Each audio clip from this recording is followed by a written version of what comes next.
יש פיקוס, יש. היה...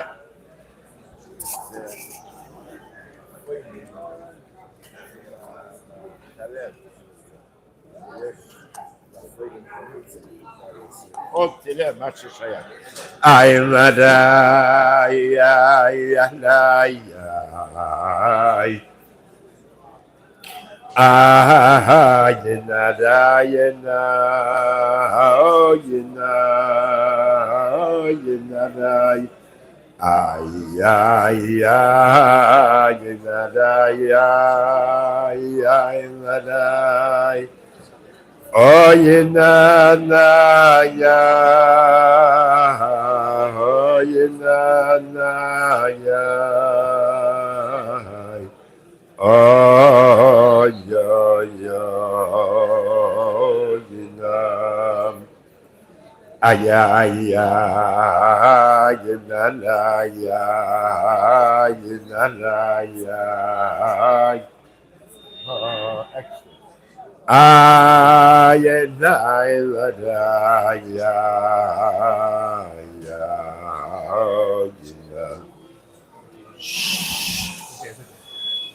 On the third month, when the Jewish people went out of Egypt, on this day they came to the desert of Sinai. And it says in the Gemara, it says here on this day they came to the desert of Sinai, and it says there, this month shall be for you the beginning of the months. Just like over there, that was said on the first day of the month.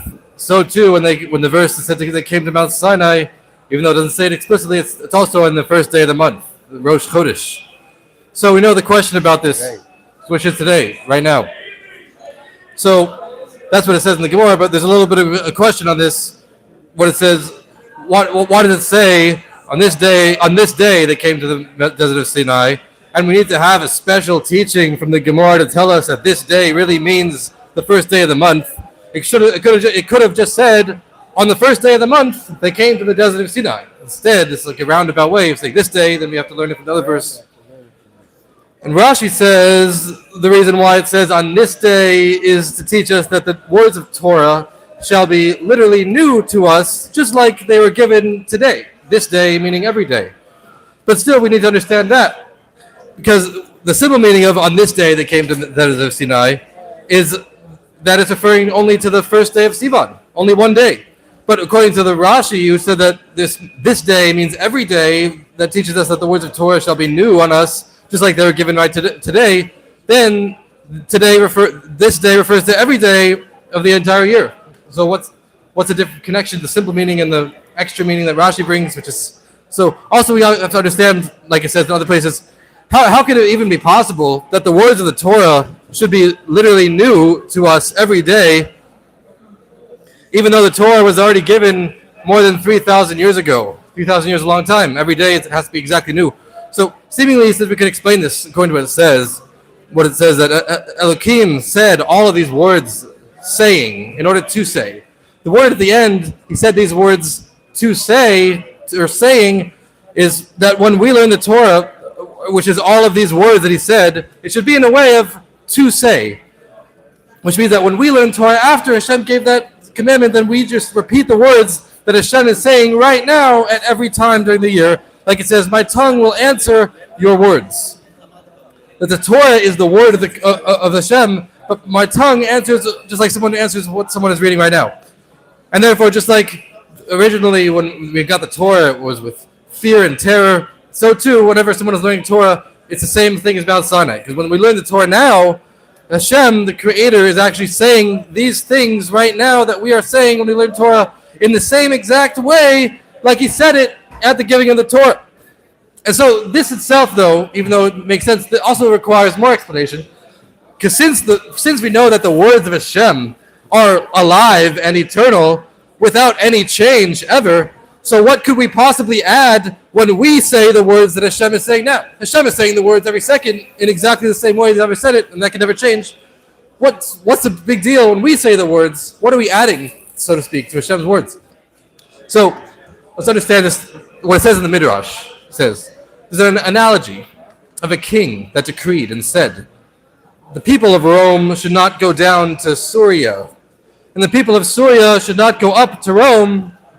So too, when the Holy One, blessed be He, created the worlds, He decreed and He said, the heavens are for Hashem, and the earth He gave to people, humans. But when the Creator wanted to give us the Torah, He nullified the decree and said, okay, now the lower things can go up, and the upper things can go down, and I'm going to start with this. Like it says, Hashem descended on Mount Sinai, and then afterwards it says, He told Moshe to go up to Hashem. So we know that the revelation of Hashem's light energy that happened in the world when He gave the Torah, which is the descent of above to below, like it says Hashem descended on Mount Sinai, that was originally in a way from above to below, which means that it was a revelation that was from above, and the lower aspect of the world was not a vessel to receive it yet. But the idea of the lower things should go above is that at the giving of the Torah, we were given the power that when we do the Torah and learn mitzvahs, after the giving of the Torah, we should actually affect in the world that the world should be a vessel for Hashem. Like it says in many places, that when we do the mitzvahs, we create a refinement, an elevation in the physical things in the world that we do the commandments with, until when it comes to many things, the physical objects become an object of a mitzvah itself. That's because we got a special, unique power that was given to us at the giving of the Torah. And since we know that the mitzvahs, which in essence, the mitzvahs beyond the world are the will of Hashem, and the physical things in the world that we do the mitzvahs with are completely, infinitely incomparable to each other, so how can it be that when we fulfill the will of Hashem, we affect the lower things in the world? In order that the mitzvahs, the commandments, should actually affect a change in the physical things in the world, that only happens because of the nullification of the decree and the barrier between the upper worlds, which is the will of Hashem, the mitzvahs, and the lower worlds, which is the physical things. So too when it comes to learning the Torah. That when we learn the Torah, we create a change and an elevation in the person who's learning the Torah, to the point where the person who learns the Torah becomes united with the wisdom of the Holy One, blessed be He. So why is that? That's because at the giving of the Torah, it was made the nullification of the decree and the barrier between the wisdom of Hashem, which is up, and the intellect of a person, which is below. So what is up and down? We say, okay, there's a decree between up and down. What exactly is up and down in this context? The idea of up and down, which in general has two different meanings.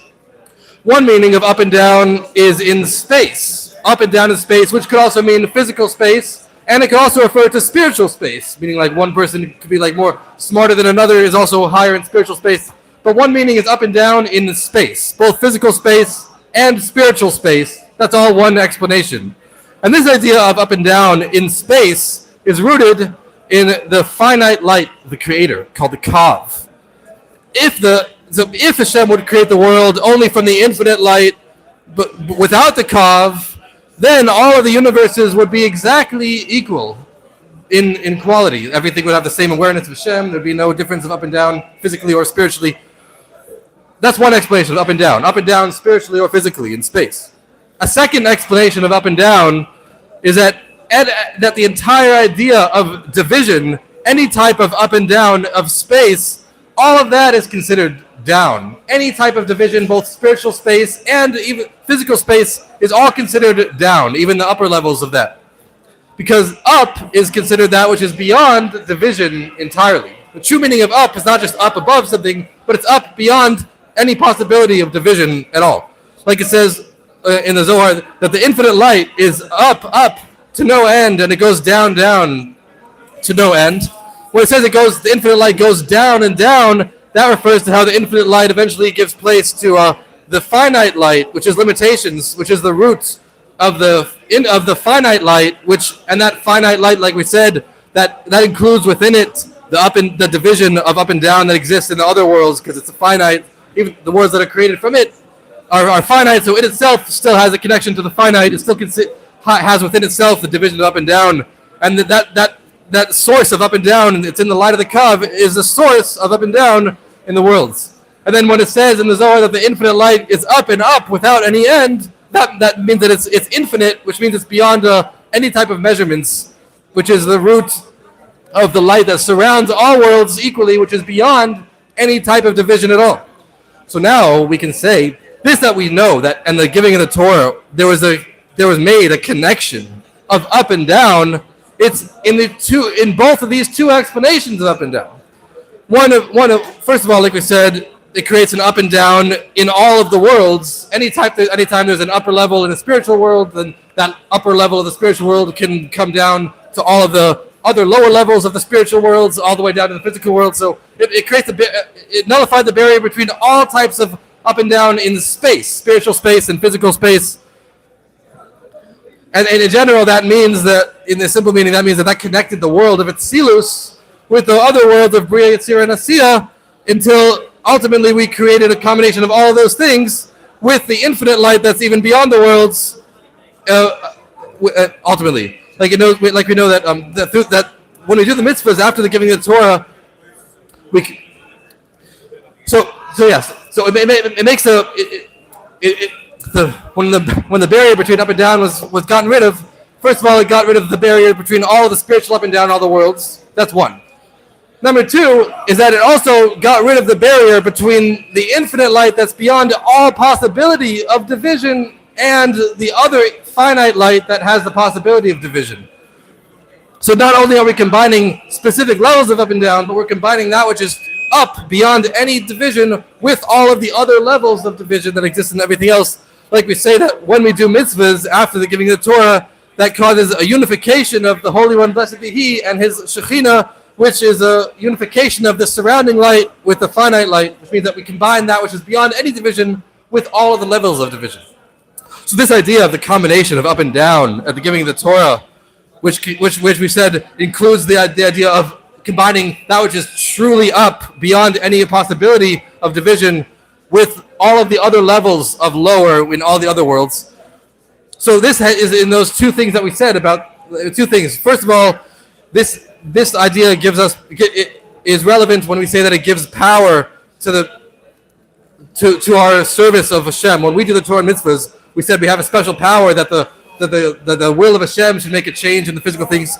So, which is the idea of the lower things should go above, which means that nowadays, after the Torah, through the service of the lower creations, we should draw down not only the light of Atzilus, which was previously inaccessible, but we should also draw down the light of the Sovev, the surrounding light from beyond everything, and even beyond the surrounding light, we draw down all the way to the infinite light that's before the Tzimtzum itself, which is the source of the surrounding light.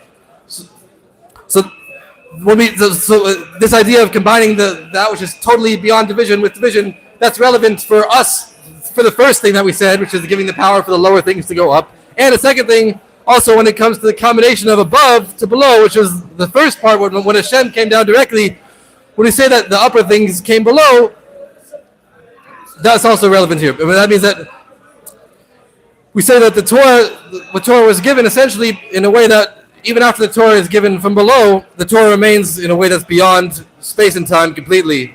Therefore, anyone who learns the Torah about a certain sacrifice is as if he offered that sacrifice, even though he's not in the place and time of sacrifice. So the point is that this combination of infinitely up, beyond division, and low is both in the fact that it gives us the power to go up, to ascend higher levels, and also the Torah itself that was given to us from above is essentially beyond all division of upper and lower, even after it comes below. So we know that the descent of above to below and the ascent of below to above are two different things. These are two things. And they were not only two things, but they were in two different times.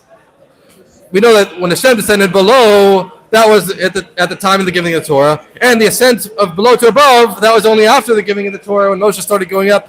But So they seem to be two different things. How can it be two different things? If it just comes from one source beyond division, what's the deal? So, but nevertheless, since we know that the descent of above to below was also the beginning, and was the beginning, and that which gives the power for the ascent of the below things. When Hashem descended from above to below, it wasn't just an ascent for no reason. It was an ascent to give us the power also to come up below. So, like we say, Hashem is the one who begins. Like he said, I'm the one who's going to start this. He's not just starting the ascent of above to below, but he's also Hashem coming down from above to below is also starting the ascent from below. Even though the ascent of below happened later, Hashem himself came down with the intention that he should give the power for the ascent of below to above. Hashem starts all of this. And therefore, the descent that Hashem came below was in a way that at the time that Hashem descended below, that affected the lower worlds themselves. So now we can explain when it says that the voice of the 10 statements was heard from all 4 directions of the world and from above and below at once. Because the revelation of the infinite light, which is beyond the possibility of division, like we said, beyond all categories of space, which is not only beyond space, but beyond any possibility of space, it manifested in that voice of Hashem, that in that voice of the 10 statements, that affected all of the other levels of space which heard the voice, such that all of those other parts of space should be in a way that's beyond space at that time. I mean, not only was it a revelation beyond space, but the revelation of beyond space in the voice affected all the other parts of the space that it should also become beyond space. And therefore, so even though the place where they heard the voice was a physical place, it was a limited place, but nevertheless, that limited place where they heard the voice included within it all of the 6 directions of space in general. And the Rebbe says, okay, just like it's by that space, just like we know the voice was heard in all space equally, so too when it comes to time. Time and space are connected. That the time that the Torah was given was beyond the time, and it includes within it the entire length of all time that will ever exist. And this is one of the reasons why at the giving of the Torah was only one time, and Hashem will never give the Torah again. Will never give another Torah. There will never be anything like the giving of the Torah again, because at the original time of the giving of the Torah, that included within it all of the time that could ever possibly exist. It included within it in that moment all the time that would ever exist afterwards. So too when it comes to, not only when it comes to the giving of the Torah itself, but when it comes to Rosh Chodesh Sivan, when it comes to the first day of Sivan, which is right now, because then at the first day of Sivan it says we complete the preparation to the giving of the Torah. So on this day, on the Rosh Chodesh Sivan, that even Rosh Chodesh Sivan includes within it all of the entire time that would ever exist afterwards. I don't know what's wrong with this. Here? And this is the connection of the 2 explanations of when we said, on this day they came to the desert of Sinai. One was that through the derivation we know that it refers to the first day of the month of Sivan. And Rashi says that this teaches us that the words of Torah should be new on us every day, so it refers to every day. Because on Rosh Chodesh Sivan, on the first day of Sivan of the year of the giving of the Torah, that included within it all of the days that would ever exist afterwards. So now, should I keep going? So now we can explain the novelty of this. When we said earlier, if Hashem's words are eternal and alive and unchanging, what's the point of us saying the words afterwards? So now we can explain the addition and the novelty that is made in the speech of Hashem himself at the time that a person learns Torah. Because this that we say that the speech of the giving of the Torah of Hashem's speech exists in all times equally. Why is that? Why does Hashem set it up such that his speech should be found in all times equally? It's only in order so that the learning of people afterwards should be able to have an effect. Like we know that the revelation of the giving of the Torah affected the time that the Torah was given, such that time should include within it all the other time afterwards. Why is that? Only in order that the revelation of the giving of the Torah should be the beginning and the giving of the power for the ascent of the lower things above. Like we said, the reason why Hashem came down in the first place is just to give us the power to ascend above, which is the service of person. So therefore, when Hashem's speech comes through a person, reciting Hashem's words, then that's even greater, because the entire point of Hashem's descent of his speech in the first place was only for the sake of the service of people to say his words afterwards. So now you can add, just like when it says this day in the simple meaning, that refers to the first day of the month of Sivan, and we say at that day, at Rosh Chodesh, the beginning of the month, it's the beginning, it's the birth of the moon, the new moon, which is only a tiny little, a dot, like a little dot, a single point. And afterwards, the moon goes and grows until the 15th of the month, when this moon stands in its complete form. So too when it comes to the Jewish people. At the time of the giving of the Torah in general, which was in the desert of Sinai, that was only at the beginning, like the beginning of the month, of the beginning of the moon. And through the service of the Jewish people after this, and after the giving of the Torah, they go and they get bigger until in the days of David and King Shlomo, the moon of the Jewish people, which was the 15th generation after Moshe, was stood in its fullness. And the main completeness and fullness of the Jewish people who are similar to the moon will be in the generation of the King Mashiach, because then you'll know that he will rule from sea to sea and from the river until the ends of the earth. Which means, in other words, in all places equally. Just like we're saying, this is a combination of beyond space and space. Mashiach will rule the whole world, all spaces equal, all places equally, until we know that it says the glory of Hashem will fill the entire earth, which is the complete fullness of the moon, the full moon, but in the world itself and in the Jewish people, the complete, which is the ultimate fullness that will exist, not just in the moon, but it will exist in the whole universe equally, the fullness of Hashem's light in the whole world. So we know in the explanations that the Torah is called strength and a helper, Oz v'toshia. Strength, and it gives us strength, gives us help, assistance. It gives strength to the godly soul, and it gives assistance to the animal soul. This is again like, how can we have the Torah two different things? But really one. This that the Torah has these two things, even after the Torah descends into the physical world. So the Torah descends into the physical world. How can the Torah still give strength to the godly soul and the animal soul if it's in the world? Why is that? Because the source of the Torah and its foundation is in the infinite light, which is the infinite essential light. And this revelation of the Torah, which is the root of the Torah and the essential light, that's when we learn the Torah in the way of nullification, of self-nullification, without thinking without one's own existence getting mixed in, like someone who just answers after someone who says something. One person says something, other person repeats him. So when we repeat Hashem's word with total nullification, then we're able to reach the root of the Torah, which is the infinite light. And so there's to say that these two ideas of strength to the godly soul and assistance to the animal soul is also similar to the two things that we said above, in the combination of above and below. This is the Torah gives power and strength to the godly soul, is similar to the one we said that the first part, which is the ascent and the pulling down of the Torah from above to below. That's relevant for the godly soul to receive that revelation. But this that the Torah weakens the power of the animal soul is because the Torah also gives the power for the lower things to ascend higher on their own. So the source of these two ideas is the source of the two things we said before. And this third thing that we said, that the source of the Torah is in the infinite light that's beyond all these things, which is reached through Bittul, says, and therefore these two things of strength and assistance are included within it. So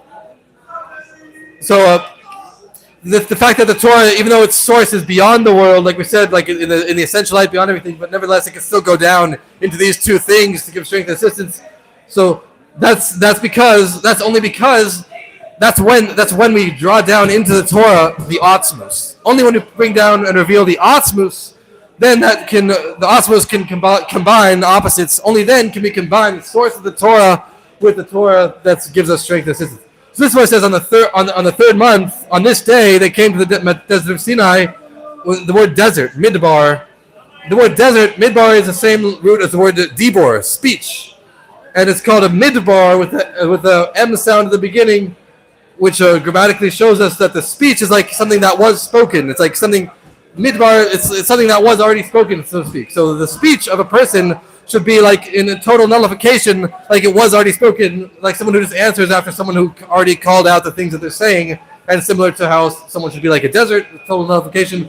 And through this, we create the idea of, so it's reading the verse. So they came to they came to midbar. They came to the idea of having this self-nullification such that they're able to just recite the words of Hashem. And then they came not just to any midbar, but they came to the midbar of Sinai, which is just continuing reading it. And then Sinai, it says, then that Sinai means hatred to the nations of the world, to like the physicality and the coarseness within the nations of the world stuff. When someone learns the Torah with nullification, then that creates strength to the godly soul and assistance to the animal soul. When it says that the hatred to the nations of the world descended, that includes the body and the animal soul of a person, such that which means that, like the Baal Shem Tov says, when it says, when you see the donkey of your enemy, that when you look with a good eye in the donkey, which is the physicality of the world, the body, he said, you will see that it's only your enemy, that it hates the soul until we bring it down until we reveal the Torah within it, which is also ultimately able to refine that and the nations of the world as well. And after this, we say, so it's reading the whole verse is like a whole explanation of the verse. So after they came to Midbar Sinai, then it says they journeyed from the place of Rephidim. Rephidim is called Rephidim because it says they weakened their hands from the learning of the Torah. Rafu, Rephidim, weakening their hands, which means that it's not that they're not learning Torah at all. They were still learning Torah before, but nevertheless, it was a little bit weak. But through the service of a midbar, which is the nullification to Hashem's word, which draws down the Awtsmoos, like we said, then that journeys him. Like I said, they traveled from Rephidim. So the fact that they come to the level of midbar, which is the nullification, that itself is able to cause them to journey to the next place, to journey them also from the weakness. When we have the nullification of midbar, which is the connection to the Awtsmoos through being nullified, then we are able to journey even from the weakness. And then it says when we do teshuvah regarding that, and we therefore get extra strength in the Torah. And then it finally says at the end, after it says all these things, and they came to the desert of Sinai opposite the mountain. The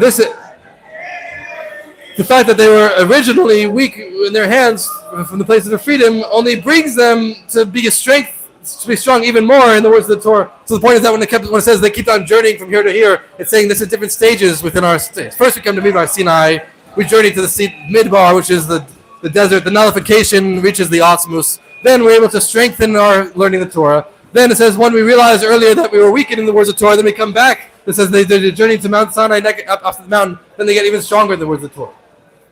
Through learning the Torah, through learning this verse of the Torah, the strength of when it says they journeyed from Rephidim, which is meaning like the strength of getting stronger and learning the Torah, this strength is even more than before, than the original time. In the original time, the only strength they had when it says that they journeyed from Rephidim would be the only reason they had to get stronger from learning the Torah was only because at the Rosh Chodesh in the beginning of Sivan, they already completed the preparations to the giving of the Torah, but they didn't actually have the giving of the Torah yet. Because they completed the preparations of the giving of the Torah, that originally gave them the strength to get stronger and journey from the weakness. But nowadays, after we already had the Torah from the strength of the Torah, from the giving of the Torah itself, in all of the years that have passed, and when we learn the Torah after the giving of the Torah, that adds to the giving of the Torah itself, like we said, through our words, then that adds to the words of Hashem in the words that we say, basically. And then ultimately, Hashem will bring us to journey from a freedom from the weakness of Torah to the land, the good and wide land, which is the idea of teshuvah law, doing great, returning to Hashem with great happiness. And when the Jewish people do teshuvah, immediately they are redeemed, and you will be taken one by one, children of Israel. That Hashem Himself will bring all of the Jewish people to the good and great land, in the simple meaning, in the true and complete redemption through Mashiach, a righteous one, speedily, literally. Beautiful, beautiful. Ay, ay, ay, ay. Ay, ay, ay, ay. Ay, ay, ay, ay, ay, ay, ay, ay. Ay, ay, ay, ay, ay, ay. Oh, yenam,